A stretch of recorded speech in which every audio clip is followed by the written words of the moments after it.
இந்த படம் வெறும் கஷ்டமா மட்டுமே, ரொம்ப சோகமா மட்டுமே இருக்குமான்னு கேட்டீங்கன்னா, இல்ல. இந்த படத்துல ஏகப்பட்ட ஃபன் மொமெண்ட்டும், ரொம்ப சந்தோஷமான மொமெண்ட்டும் இந்த படத்துல நெறையவே இருக்கு.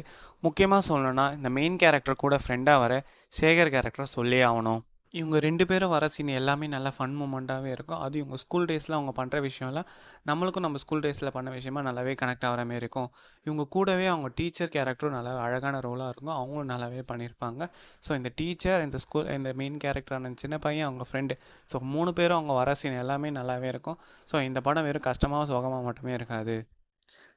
இந்த லீட் கேரக்டரான சின்ன பையனுக்கு அக்காவா வர ரோல் நல்லாவே இருக்கும். அவங்களும் நல்லாவே நடிச்சிருப்பாங்க. அவங்களுக்கும் இந்த சின்ன பையனுக்கும் இருக்க பாண்ட் நல்லாவே இருக்கும். 2 பேருக்குள்ள நடக்கிற கான்வர்சேஷன் சீன்ஸ்லாம் நல்லாவே இருக்கும்.